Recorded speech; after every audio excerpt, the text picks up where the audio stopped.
Salamat sa atin pong Children's Ministry at Youth Choir. Apat po na apo ko ang ambag ko dyan, mga kapatid. At salamat din kay Ate Eva sa matyagang pagtuturo sa mga bata at napakagandang marinig ang tinig ng mga bata pong ito. Palakpakan po natin ang ating Panginoon. Nais ko lamang pong ipakita ang isang video mula po sa FCC.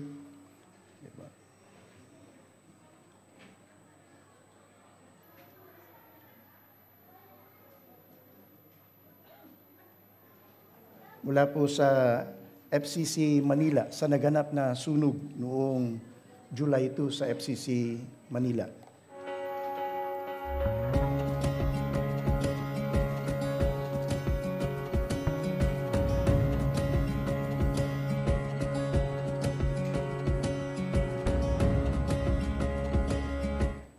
Sangayon sa ulat, 200 pamilya ang naapektuhan ng sunog na ito, 70 kabahayan ang nasunog at 9 sa bahay na yon ay bahay ng mga kapatiran ng FCC, mga kapatid. At sila po ay walang naisalba at nakatira po sila sa tent ngayon. Nagpadala na po ng tulong ang DCRM, initial na tulong ang DCRM. Ngayon ay lumilikom po tayo ng kaloob. Kung nais nating magkaloob para sa gawain pong ito, para sa tulong sa ating pong hindi lang kapatiran, kundi sa community para makita nila at madama yung presensya ng FCC sa lugar na yon. Dahil 50 meters lamang po ang layo ng sunog doon sa atin pong lugar na pinananambahan. Yung po mga damit, kasi announce ako noong nakaraan na may mga lilikom na mga damit, hindi na po natin gagawin po yan. Sa dahilang in-advise kami ng FCC Manila na marami na pong mga damit. At tinitingnan siguro din nila yung video natin na masyadong malalaki na yung mga damit natin, baka hindi kakasya sa kanya. Baka lang, ako naman hindi ko naman tinitiyak lahat, mga kapatid, pero maaari. Pero ang talagang dahilan ay marami na raw pong mga supply ng mga damit doon at ang kailangan din po nila iba't ibang supply. So, salapi na lamang po ang ipagkakaloob po natin. Kagabi, nagkaroon na po tayo ng special offering. Ngayon, magkakaroon tayo ng second offering para po sa kanila at maging sa Sunday, magkakaroon din po tayo. Mag-aral po tayo. Ito po ang atin pong sinusundang paksa, A Study in the Life and Ministry of Paul. Meron na po tayong 4 na natalakay. Ang ginawan ko ng tagline para matandaan natin ang ating pong mga talakayin. Ito ay ang Damascus experience ni Apostol Pablo. Ang tagline po natin dyan, Jesus transforms the worst sinners into the greatest witness.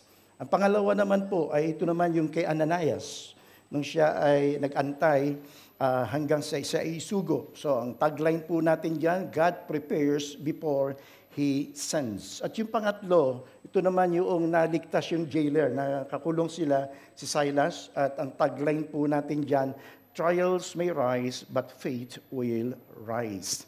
At ang seeking the lost naman po, Paul's passion to share the gospel. Passion for the lost, cause means nothing, the gospel means everything. Ito naman yung mga naranasang mga pagsubok ni Apostol Pablo. Ngayon naman, ang pag-uusapan po natin ay nasa Acts chapter 15 at Acts chapter 16. Crossing barriers, Paul's mission to the Gentiles. Ang tanong muna ay ganito, Pastor, bakit cross barriers? Bakit hindi na lang tayo mag-preach sa kapwa nating Pilipino? Parang mas effective tayo pagka kapwa Pilipino ang aaralan po natin. Tama naman ako, di ba? Mas effective tayo, same language, same culture, at nagkakaintindihan tayo bilang mga Pilipino. Pero hindi Hindi yun ang utos, mga kapatid. Tingnan po ninyo itong 2 talata pong ito.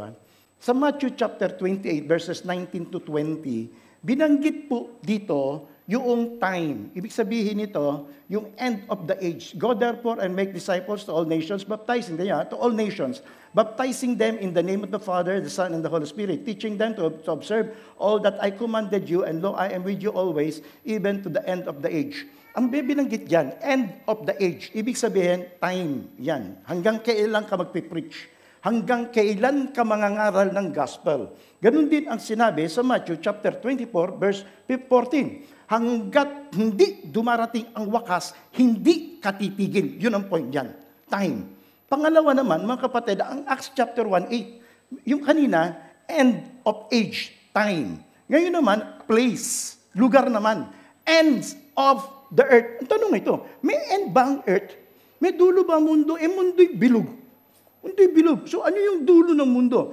Ang point, mga kapatid, ay hindi ka titigil hanggat hindi ang lahat ng bansa ay marating mo. So yun ang utos. Yun ang command. Tinupad yun ng mga alagad. Ngayon naman, tayo naman ngayon na nandirito, na magpapatuloy, na hindi natin ililimit ang pangangaral ng Word of God, ang pangangaral ng Gospel sa atin lang. Sapagkat kinakailangan makarating ka, cross-cultural nga eh. Mga kapatid, pakikita ko sa inyo mga kapatid mamaya, hindi ka na kinakailangan umalis ng UAE para mag-cross-cultural ka. Hindi na po. Makapag-cross-cultural ka, baka mamaya hindi cross-cultural eh. Baka mamaya nasa tabi mong lamesa eh. Sa ano mo eh, sa opisina mo eh. Yun lidi na pang, ibang lahi na yung mga kapatid. Pag kinakailangan pumunta sa India, nandyan na yung mga katabi mo. So, yun ang point eh. So, hindi mo kinakailangan ng pumunta sa ibang bansa. So, magiging missionary ako sa ganitong lugar. Ito na eh. Pakikita ko sa inyo mamaya yan, mga kapatid. So, yun ang dahilan kung bakit po cross-cultural. Sapagkat ito'y utos ng ating Panginoon. At hindi tayo titigil hanggat hindi dumarating ang wakas. Hanggang kailan, Pastor? Kalagay, end of the age. Hindi pa end of the age. Di 12 time tumigil na, sa pangangaral ng salita ng ating pong Panginoon. Kaya ang ating pong tagline po dito, ang ating po munang central message, the gospel advances when God's people are willing to cross barriers and of religion, culture, and comfort for the sake of reaching the lost. Gumawa din po ako ng tagline. Ang tagline natin ay breaking walls, building bridges, the gospel for all people. Para matandaan nating mabuti ang ating pong pag-aaral. Magsimula po tayo sa ating pong pag-aaral. Meron tayong dalawa na titingnan sa ating pong pag-aaral. Number one, mga barriers muna. Barriers in mission. Ano ba yung mga nagiging hadlang? At yung pangalawa, overcoming barriers in mission. Paano naman natin mapagtatagumpayan ang mga barriers na ito? Tingnan natin. Barriers in mission. Normally, kapag sinabi, Sir, ano yung challenge kapag mangangaral ka ng end of the age at pagkatapos end of the world? Ang number one, mga kapatid, ay yung tinatawag po natin geographical location. Kasi iba yung lugar eh. Malayo eh. Yeah, geographical location. Adminin na po natin yan. Merong iba't ibang mga lugar na kinakailangan mong marating. Pangalawa, socio and political restrictions. Sa iba't ibang mga lugar, may iba't ibang bansa. Iba law. Iba. Tingnan nyo na lang dito, mga kapatid. Iba. Alam nyo sa Pilipinas, kapag ako'y sanay sa tinatawag po natin mas evangelism. Sanay po ko dyan. Projectionist ako dati ng CGM, ng Project Philip. Mag-film showing kami. Ang karaniwang yung film lang naman yung gumaganong pang mga camera, yung gumaganong pang mga reel. Ginagamit po namin. Ang karaniwan dyan, 6 ang namatay. Nakapanood na po ba kayo? No? 6 ang namatay. Yung pangalawa ay yung Burning Hell. Yun yung laging inaarkila. Tapos magpipreach ako dyan. Pwede ko ba naman gawin dito yan? Hindi ko pwedeng gawin dito yan. Deported ako dyan. So, ibig sabihin, may mga political restrictions. Hindi pa dyan, kapatid. Maging sa ibang mga bansa, mas malala po. Mas malala ang pangangaral ng salita ng ating pong Panginoon.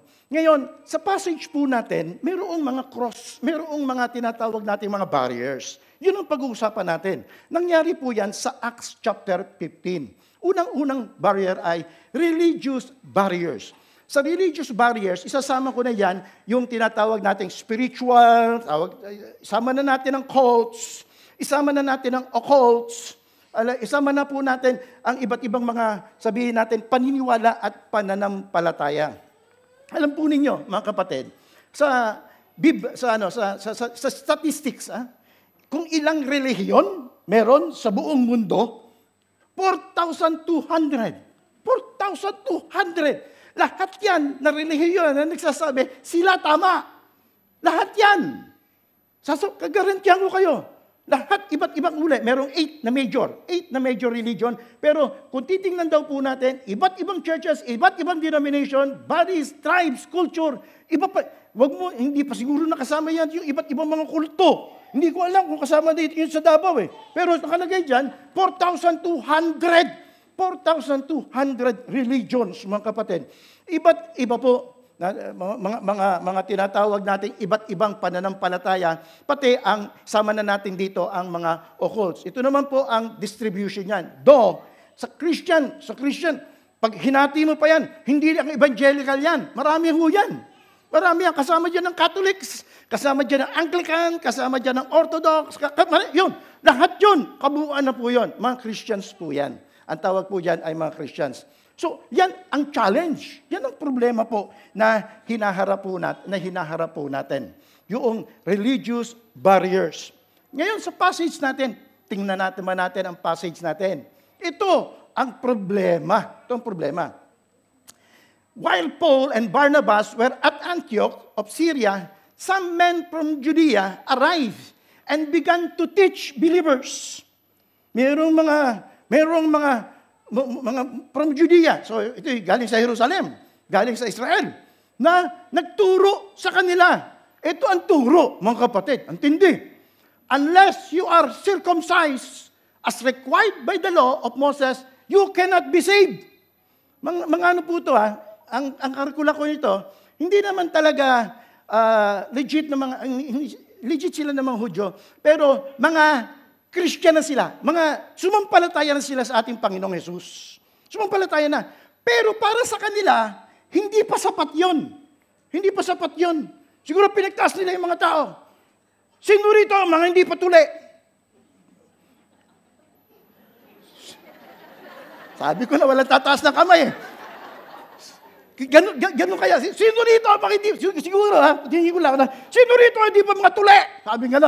Sabi ganun nito mga taong to, hindi pa kayo ligtas. Hindi pa kayo ligtas. Kahit tumanggap ka na sa ating Panginoong Jesucristo, hindi ka pa ligtas. Naku po mga kapatid. Alam niyo mga kapatid, napakarami ko na pong na-engage na mga debate rito. Dami, bata ako, mahilig ako sa debate. Yung confrontational ako eh. Meron mga nagsasabi, hoy, hindi ka pa saved pag hindi ka member ng church namin. Sons family. Saan mo makikita sa Biblia yun? Dinadagdagan mo yung ginawa ni Jesus. Meron pa isa, nakausap ko. Sabi gano'n, hindi daw ako saved. Bakit daw? Kung mag-church daw ako Sunday, dapat daw Saturday. Alam nyo yan? Alam nyo yan? Gusto nila Sabado. At kapag hindi ka nag-church ng Sabado, kasi sa atin, Sunday ang di ba? Sa atin ang worship eh. Kung hindi ka nag-church sa Sabado, hindi ka pa saved. Yun eh. Yun. Iba't ibang mga uri ng relihiyon, iba't ibang mga uri ng pananampalataya. Kinonfront ito ni Barnabas at ni Saul, mga kapatid, ni Pablo, kung paanong kinakailangan ay matiyak natin ang kaligtasan sa pamamagitan lang ng ating Panginoong Hesus. Tapos ang kwento. Yun lang. At yun ang sinasabi natin sa mga panauhin natin, sa mga bisita po natin lagi. Hindi na po namin pinipreach ang relihiyon. Hindi po namin pinipreach ang anumang bagay na pwede magdagdag sa ginawa na ng ating Panginoong Jesucristo. Tapos na yon. Done. It is finished. Tatalastay. Tapos. Kalas. Tapos na. Ang ginawa ng ating Panginoong Jesus. Hindi na natin kinakailangan dagdagan pa. Iyan. Ginagawa po nila. Dinadagdagan pa ang kanila pong ang ginawa ng ating pong Panginoong Jesucristo. Ito ang problema sa, hindi lamang noon, maging sa kasalukuyan, yan po ang suliranin. Tingnan po natin ang pangalawa. Una, nakita po natin ang religious barriers. Ngayon naman, tingnan natin ang cultural barriers. Konting segue lang. Sa cultural barriers, mga kapatid, kasama dyan, hindi lamang yung paniniwala, iba't ibang mga practices. Ako yung nag-host ng mga seminar sa Visayas at Mindanao. Punta ako sa Visayas at Mindanao. Unang punta ko, mga kapatid. Sabi ko, magto-toilet ako. Hindi ko babanggitin sa Cebu. Baka masabihin, Karkar, Cebu. Sabi ganon. Magto-toilet ako. Saan kayo? Nasa church ako. Saan ako magto-toilet? Alam niyo, turo sa akin ng pastor. Doon. Tinignan ko, talahib. Sabi ko. Saan ka ako doon? Kahit saan dyan, pastor, pwede ka na mag-toilet dyan. Yun ang ano nila. Yun ang ano. Hindi natin minamalit. Pero yun ang ano, yun ang karaniwan eh. Church, walang toilet. Kaya sumunod na punta ko doon, binigyan ko ng pera, tayo mo ako ng toilet. Sabi ko, tayo ka ng toilet doon. Pagkatapos, kinabukasan, eto, matindi. Kinabukasan. Sabi ko, breakfast, gusto ko ay champurado at saka tuyo. Tama, mga Tagalog, di ba? Ano ka terno ng champurado? Tuyo, hindi tuyo, dilis. Di, luto sila. Kinabukasan umaga, champurado. Sabi ko, asan ang tuyo? Pastor, ang tuyo dito, pangtanghalian yun. Hindi kasama saan yun. Yun ang kultura nila eh. Yun ang kultura nila. Hindi ko pwedeng tawaran yun. Nabuhay sila dun. Pagdating ko dito, mga kapatid, culture shock. Culture shock. Alam mo, may ibang kultura eh. Pero may kakausapin ka, pagkatapos sasagutin ka, pag sasagutin ka, yes. Uy, sabi ko, yes. Sabi ko, dapat ganun. Hindi, ganun. Yun ang ano eh. Anong gagawin ko? Yun ang practice eh. Yun ang kultura eh. Hindi ko lang pwedeng tawaran po. Hindi natin minamaliit. Ang sinasabi ko lang, experience. Experience, alam niyo yan. May nakasabay ako sa pagkain. Ito, siguro, baka na-experience nyo rin po ito. Sabi ganun. Alam niyo yan? Sabi ko, ano po naman yan? Ang tanda-tanda na, kinlalaro ang papagkain. Na ganun. Pagkatapos ginawa. Sabi ko, alam niyo yan! Alam niyo yan! Pagtatawa na natin kasi hindi yun ang kultura natin. Hindi po yun ang kultura natin. So iba ang kanila pong kultura. Ito pa lingwahe. Language. Sa culture, kasama po ang language yan. Alam niyo ba? Sa Pilipinas pa lang, sabi natin, Pilipinas, ang hirap pag-isahin yan. Alam niyo kung anong dahilan kung bakit mahirap pag-isahin ang Pilipinas? Hindi lamang dahil sa archipelago o hindi lamang dahil sa maraming mga bansa at maraming mga lugar-lugar, kung hindi ang isang dahilan, lengguwahe. Lengguwahe po, mga kapatid. 130 to 195 languages and dialects sa Pilipinas. Kulat ko. Akala ko yung Tagalog, Cebuano, Bisaya, yung mga ganun, Chabacano. Hindi. 195 languages in the Philippines. Sabi, at ito pa sabihin natin, nakaka-contradict eh. Bigyan ko kayo ng halimbawa, ayaw kasi maniwala sa akin eh. Tingnan nyo to. Tagalog. Bumabiyahe ka, may dala kang itlog. Binili mo sa Bulacan. Pupunta ka ng Pampanga. Tatawid ka ng tulay. Ano tawag doon? Tingnan nyo mga kapatid. Itlog pa lang yun. Pagtawid mo lang ng tulay, lumilipad na. Ibon na. Totoo yan. Ebon na. Mga kapatid, eto pa Eto Sino ang mga taga-Cebu dito? Sa choir, ang dami mga taga-Cebu. Sino pa mga taga-Cebu? Huwag kayong mahiya. Hindi ko kayo meron kayong mahiya. Taas ang kamay, taga-Cebu. Ilan lang. Kahapon, marami mga taga-Cebu. Eto Tagalog, Mga Tagalog, yung hindi taga-Cebu, Tagalog yan, di ba? Okay, tingnan natin, Meron akong babanggiting salita. Sabihin niyo sa akin kung saan kayo titingin. Okay. Tama, di ba? Ganun lang. Sabihin niyo ako saan kayo titingin. Okay, Sisigaw ako, pagkatapos ay sabihin niyo sa akin kung saan kayo titingin. Okay, Ready? Okay. Langgam. Tagalog. Hindi, Tagalog muna. Saan kayo titingin? Tagalog, saan ka titingin? Pag langgam, saan ka titingin? Uy, langgam! Di ba? Tama, di ba? Okay, asan yung mga taga-Cebuano? Tingnan ko. Tayo ka, mga taga-Cebuano. Tingnan natin. Tayo kayo, mga taga-Cebuano, huwag niyo ikahiya ang lahi ninyo. Huwag niyo ikahiya. Tayo ka, Tingnan niyo sila, mga kapatid, kung saan titingin. Tingnan niyo lang. Ako hindi nagbibiro. Tingnan niyo lang kung saan sila titingin, Sisigaw ako. Uy!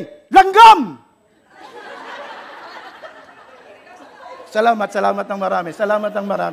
Bakit? Sapagkat ang langgam sa Cebuano, ibon. Ibon po yan. Kaya sa Tagalog, langgam. Cebuano, ganun yan. Magkaiba Eto The opening prayer. Sabi ganun nung opening prayer do sa seminar na dinaluhan ko, na inahinos ko. Sabi gano'n nung pastor, mga kaigsuon, ibig sabihin, mga kapatid, mag-ampo ta. Ibig sabihin nun, manalangin tayo. So, tindugan. Ibig sabihin nun, tumayo. Sabi ko, naintindihan ko yun, tindig. Konti lang naman ang diferensya. Ibig sabihin nun, tumayo tayo. So, tayo kami. Tama. Tama ang interpretation ko. Pagkatapos ng prayer, mga kapatid, ito na. Pagkatapos ng prayer, ang sabi nung nananalangin ay maglingkod. Maglingkod. Okay. Sa Tagalog, ano ang ibig sabihin ng maglingkod? Serve. Ibig sabihin nun, hindi ko malaman kung ano yung gagawin ko. Maglingkod daw. Maglingkod. Bibigyan ko ba siya ng tubig kung ano yung gagawin ko? Baka mamaya yun ang kultura nila. Hindi ko alam kung ano nila. Eto, ang maglingkod pala, mga taga Cebuano, maglingkod. Ano ibig sabihin ng maglingkod? Maupo. Sa Tagalog, serve. Sa Cebuano, maupo. Tingnan niyo yan, mga kapatid. Kaya mahirap Alam niyo, mga kapatid, ito ang point ko. Magkakaiba ng kulto, i-cross mo yun Ikaw ang mag-a-adjust. Hindi mo pagtatawanan Hindi mo mamaliitin. Hindi mo kinakailangan maliitin. Kultura nila yun Lingwahe nila yun. Kinakailangan lang for the sake of the gospel. For the sake of the gospel. Alang-alang sa ebanghelyo ng ating Panginoong Diyos. Ikaw na bumaba. Ikaw na mag-adjust. I-adjust mo na lang ang sarili mo. Hindi naman matter of theology yan. Langgam. Ano problema noon? Dito humingi ka sa taas, ibon. Pag-aralan mo. Yun ang point po natin. Mayroong mga tinatawag po tayong mga cultural barriers. Dito sa ating pag-aaral, ang cultural barriers, tingnan nyo, sabi nga nun dito, ang kultura nila, ipinapasok nila yung Jewish culture. Kasi, kalagay, according to the law of Moses, that's cultural. Cultural yan sang-ayon sa batas ni Moises. So, mayroong mga ganon, mayroong mga kultura dito, iba mga kultura, napakarami po. Iba't ibang mga kultura na hindi naman ibig sabihin nito ay lahat ng practices sa iba't ibang mga culture ay lulununin natin, yayakapin na natin. Pero kapag against the scriptures, against naman sa itinuturo, may pinasasamba na sa iyo ibang Diyos-Diyosan, hindi na pwede yun. Hindi naman pwede yun. Iba na yun. Iba na usapan yun. So ang point natin, mga kapatid, ito ay isa sa mga barriers. Tingnan natin ang pangatlo. Ito mabigat. Internal barriers. Ano ibig ko sabihin sa internal barriers? Yung unang dalawa galing sa labas. Culture, religious, galing sa labas. Itong pangatlo, mga kapatid, sa loob mismo ng church.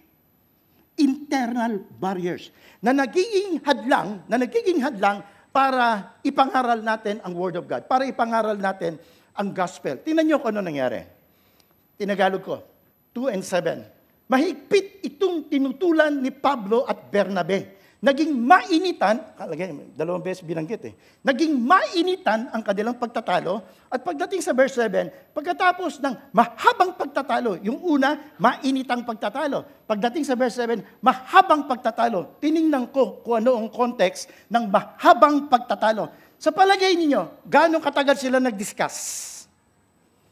1 oras? 2 oras? Maghapon? Pwede. Pero sa context, ito nakita ko, mga kapatid. Ang sabi, historical context, given the gravity of the issue, mabigat issue, Gentile salvation without circumcision, and the presence of key church leaders, it was likely a full day, maghapon, full day, balitaktakan sila, or multi-session. Puro sabi ko nung proseso, hindi tayo magkakaintindihan, matulog na muna tayong lahat, meeting adjourned. Balik na naman sila sa kinabukasan. Ganun na nangyari po dyan. So dito, makita natin, nagtalo po sila. Ito ang desisyon. Ito ang problema. Minsan, sa loob ng church, lack of mission and disunity among believers. Internal issues. Mga bagay na tayo, nagtatalo-talo. Alam niyo po ba, mga kapatid, ito, sa ano lang, hindi ko alam kung naging problema niyo ito sa church niyo. Naging problema ko ito sa church ko. Sa dati kong church. 80s. Ang tanong, ito, Presbyterian tradition po ako Yung mga alam niyo, ibig sabihin. Ang ginagamit namin, mga himno. Mga himno. Kabanal-banalan. Mga ganun ba? Mga ulyo. Hindi pwede yung mga instrument. Ang instrument lang ay piano.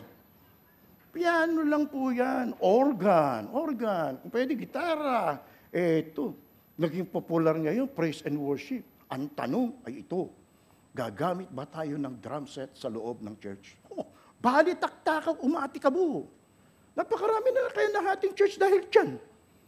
Praise and worship. Dahil sa pagpasok ng praise and worship, alam ko dati hymno to. Dati, bago ako dumating dito, hymno. Pagkatapos, nakikita ko, nagkakaroon na ng mga praise and worship. Meron na rin praise and worship nun. So, ang point na ito, ano nangyayari? Nagtatalo-talo tayo, araw-araw ilan ang namamatay na pupunta ng impyerno. Pagkatapos, church, sa maliit na bagay, magtatalo-talo, lalagyan ba ng krus? Ang harap, ano ba ganong issue? Ano dapat maging damit ng pastor? Dapat ba nakaputi tayo? Ano ba mga issue? Mga simple, petty. Pero ang ginagawa, pinapalaki. Ang nangyayari mga kapatid, nagtatalo-talo, nahahati ang church, halip na mag-multiply ang church, division ang nangyayari. Hindi na sa Diyos yun eh. Hindi sa Diyos yun. Gawa na po, ng kaaway po yan. At yun ang buti na lang, merong itong kapatid ni Jesus. Lalo yan, Santiago. Kapatid, half-brother ni Jesus. Siya yung pinaka-chairman of the board, parang ako. Chairman of the board ng Board of Trustees. Yan, para si Santiago, kapatid ng ating Panginoong Jesucristo, half-brother ng ating Panginoong Jesucristo. Ito yung sabi niya. It is my judgment, therefore, that we should not make it difficult for the Gentiles who are turning to God. So, naging desisyon nila, patutuli ba o hindi? Sabi ni James, hayaan na natin silang hindi tuli. Yun sabi ni James. Pabayaan na natin. Kung ayaw nila magpatuli, bahala na sila sa buhay nila. Kung sila tumanggap sa ating Panginoon, tanggapin na natin siya. Huwag na natin silang pahirapan. Nasasaktan sila kung magpapatuli. Kung natatakot sila eh. So huwag na sila magpatuli. No, so ibig sabihin lang ni James dito, hindi na natin kailangan yan. Hindi na natin kailangan yan. Kaya hayaan na po natin sila. Hayaan na natin sila. Pag hindi nyo sinunod dyan, ay isusumbong ko kay Kuya. Kuya niya si Jesus. So, dagdag na lang naman yon. So, ang point natin, mga kapatid, ay ito. Tingnan natin ang mga barriers. Cultural, religious. Bantayan natin ang church. Mga elders, kausap ko kayo. Saan ba tayo nagtatalo? Ano ba mga pinag-uusapan natin? Ang mga ministry ng church, meron ba ito na nagdadala ng kaluluwa sa harapan ng ating Panginoon? Ingat lang, baka maulit. Tingnan po natin ang pangalawa. Overcoming barriers. Paano po natin mapagtatagumpayan ang mga barriers na ito? Overcoming our barriers. Si Apostol Pablo, it is my judgment, therefore, tinatawag na second missionary journey niya, sa kanyang second missionary journey. Yung green, yung kanyang first missionary journey, at yung unang red, yun ang kanyang second missionary journey. Pansinin natin, mga kapatid, na may kaparehas na mapa ito eh. Alam niyo kung ano yung kaparehas na mapa nito? Kung ano to? Kung ano ito? Europe ho yan. Sa mapa po natin, Europe. Hindi na kailangan ng Schengen visa ni ano. Hindi na kailangan ni Schengen visa. Basta mahalaga ay maipangaral niya ang Word of God. Maipangaral niya ang salita ng atin pong Panginoon. So, anong ginawa niya? Anong ginawa ni Apostol Pablo? Sa paanong paraan? Tingnan natin ang verse 16. Sabi sa verse 16, they passed through Phrygian and Galatian region. After being forbidden by the Holy Spirit, pinibawalan sila. Sabi ganun ng Holy Spirit, wag kayong pupunta sa Bithynia. Huwag kayong pupunta sa Bitinya. Pinagbawalan sila ng banal na Espiritu Santo. Sabi, do not speak the word in Asia. And after they came to Mysia, they were trying to go into Bithynia. And the Spirit of Jesus did not allow them. Ay, hindi pinayagan. So ano ang nakita natin? Number one, mga kapatid, trusting God's direction. Huwag yung bara-barabay sa church. Na kailangan alamin natin, dito ba tayo nililid ng ating Panginoon? Sabi sa akin, bubukas daw sa Oman. Lalakas ng loob ng mga TM natin, mga tent makers natin.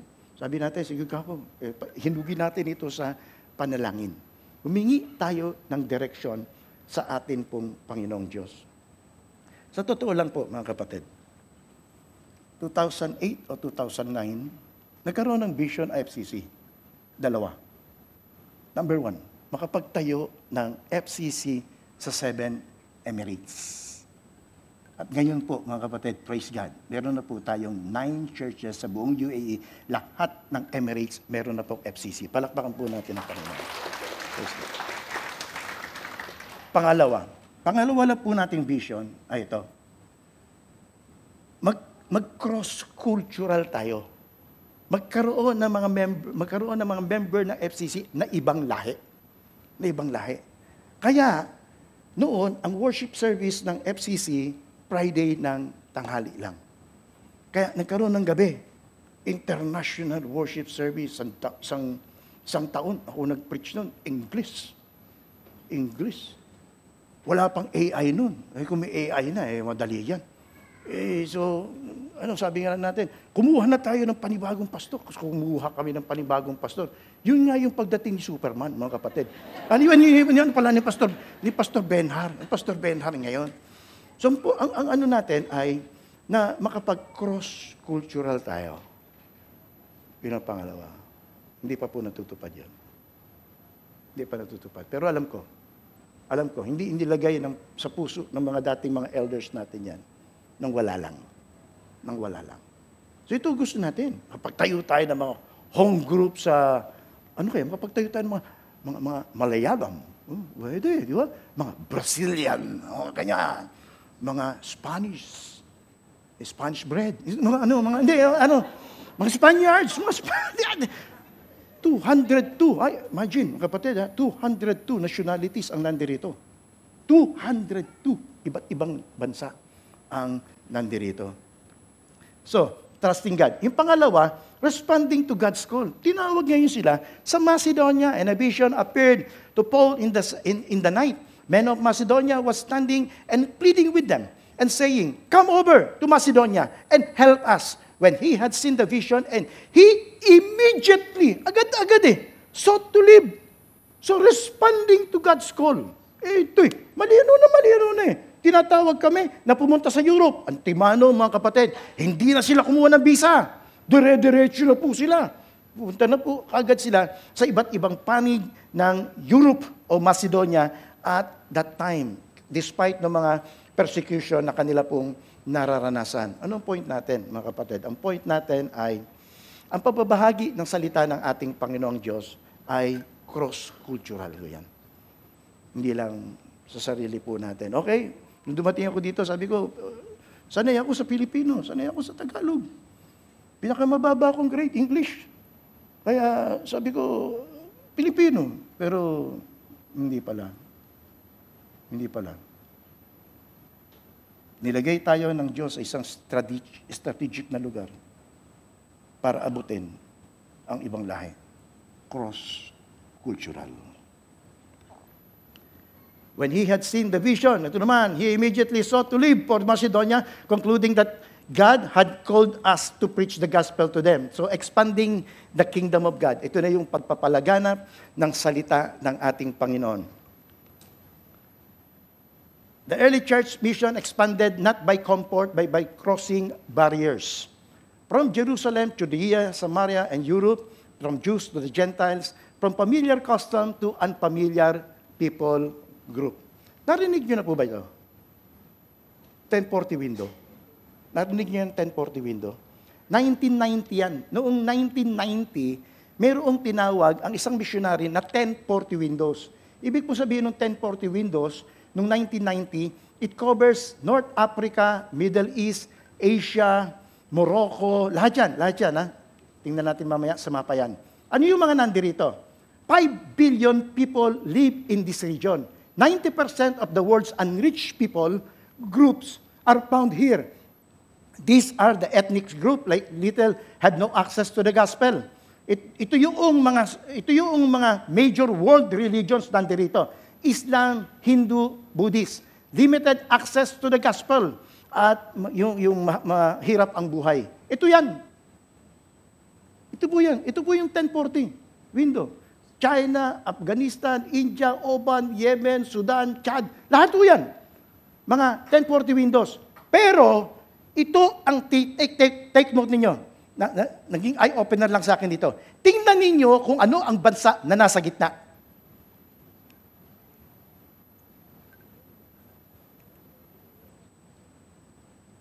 Nasa pagitan siya ng 1040. Ito ninyo. Balik ko lang. UAE. UAE nasa gitna. 3 mapa tinignan ko. Pare-pareho, mga kapatid. Pare-pareho. Nasa gitna po, mga kapatid. UAE. Same. 3 mapa. Pare-pareho. 1040 windows. The unreached people group. At hindi mo na nga kinakailangan pumunta dyan eh. Bakit?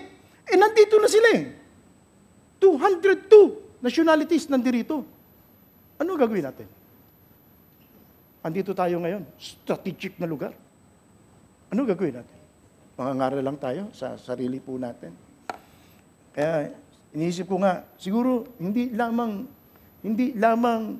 tayo nandirito para magtrabaho, kundi merong mas malaki pang purpose ang ating Panginoon para gamitin tayo ng ating Panginoon sa pagngangaral ng salita ng Diyos. Baka hindi cross-cultural lang kailangan lang natin eh. Hindi. Baka magko-cross ka lang ng lamesa. Baka sa katabing plat lang. Baka kasamahan mo lang. Hindi ko alam. Kayo na po makakasagot niyan.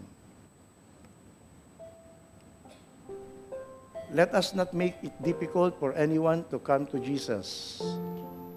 Let us be a church that crosses every barrier for the sake of the gospel.